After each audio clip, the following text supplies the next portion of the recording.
ಅಪರಾಧಿ ಕೆಲಸ ಆಗ್ತದೆ, ದೇಶದ್ರೋಹ ಕೆಲಸ ಆಗ್ತದೆ ಅಂದ್ರೆ ಏನು ರೀತಿಯ ಅರ್ಥ? ಬಿ ಜೆ ಪಿಯಲ್ಲಿ ಕಾಂಗ್ರೆಸ್ ಇರಲಿ ಯಾರಾದರೂ ಅಷ್ಟೇ. ಕಾಂಗ್ರೆಸ್ ಇದ್ದಾಗೂ ಆಗಿದ್ದಾವೆ ಸಾಕಷ್ಟು ಪುಸ್ತಕಗಳು ಇವೇನಪ್ಪ ಅದು ನಿಷೇಧ ಆಗಿದ್ದಾವ, ಇದು ಪಬ್ಲಿಷ್ ಮಾಡಬೇಡ್ರಿ, ಅದನ್ನು ಮಾಡಬೇಡ್ರಿ ಅಂತೇಳಿ.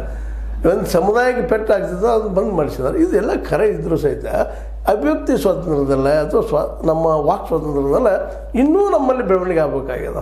ಯಾಕೆಂತಂದ್ರೆ ನಾವು ಇವತ್ತು ನಮ್ಮ ಪತ್ರಿಕಾ ಇದರಲ್ಲಿ 161ನೇ ಸ್ಥಾನದಲ್ಲಿದ್ದೀವಿ. ನಾವು ಅಷ್ಟು ಸ್ವತಂತ್ರ ಇಲ್ಲ, ನಮಗೇನು ಹೇಳ್ಬೇಕಾಗಿದ್ದು, ಏನು ಮಾಡಬೇಕಾಗಿದ್ದು.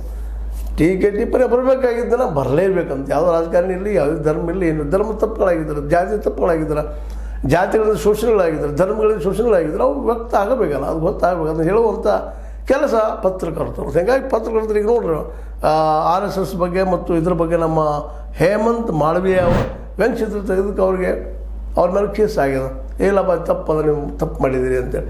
ಹೌದು, ಇವತ್ತು ನಮ್ಮ ಮಾಧ್ಯಮದಲ್ಲಿದ್ದಾರೆ ನಮ್ಮ ಲೀಡರ್ ಅವರು, ಮೋದಿಯವರು. ಅವ್ರು ತಪ್ಪು ಮಾಡಿದಾಗ, ಅವ್ರು ತಪ್ಪು ಸಿದ್ಧಾಂತಗಳು ಮಾಡಿದಾಗ ಅನಾಲಿಸಿಸ್ ಮಾಡೋದು ಸಾಮಾನ್ಯ. ಅದು ಯಾವ ಕಾಲಕ್ಕೂ ಇಂದಿರಾ ಗಾಂಧಿ ಅವರು ಇದ್ದಾಗೂ ಆಗ್ತಿತ್ತು. ಅದು ಇದಕ್ಕಾಗಿರೋ ಇಂದಿರಾ ಗಾಂಧಿಯವರು ಅವತ್ತು ಇಂದಿರಾ ಗಾಂಧಿ ಇವರು ಟೀಕಾ ಮಾಡ್ತಿದ್ರು BJPಗರು ಆ ಸಮಯದಲ್ಲಿ, ಜನಸಂಘದವರು, ಇನ್ನುಳಿದವರು, ಸಂಘ ಪರಿವಾರದವರು. ಇಲ್ಲಪ್ಪ ಇದು ತುರ್ತು ಪರಿಸ್ಥಿತಿ ಮಾಡಿ ತುರ್ತು ಪರಿಸ್ಥಿತಿ ಬದಲು ಸಾಕಷ್ಟು ಮಾತಾಡಿದ್ದಾರೆ. ಅದು ಸತ್ಯನೂ ಹೌದು, ಅವ್ರು ಸುಳ್ಳೇನಲ್ಲ. ಹಂಗೆ ಬಂದಾಗ ಕಾಂಗ್ರೆಸ್ ಸರ್ಕಾರ ಇತ್ತು ಅಂದರೆ ಅಪರಾಧ ಶಿಕ್ಷಕರು ಇವರು ಅಪಮಾನ ಮಾಡಿದ್ದಾರೆ ಅನ್ನುವಂಥ ಸಾಹಿತಿಗಳು ಅವತ್ತು ಇದ್ದು ಇವತ್ತು ಇದ್ದಾವೆ. ಅದಕ್ಕಾಗಿ ಚರ್ಚೆ ಆಗಬೇಕಾದ್ದು. ಇದು ಕೇವಲ ರಾಜಕೀಯ ವಿಷಯ ಅಲ್ಲದು. ನಮ್ಗೆ ಅನುಕೂಲಿಸಿದ್ದು ಅಂತಲ್ಲ.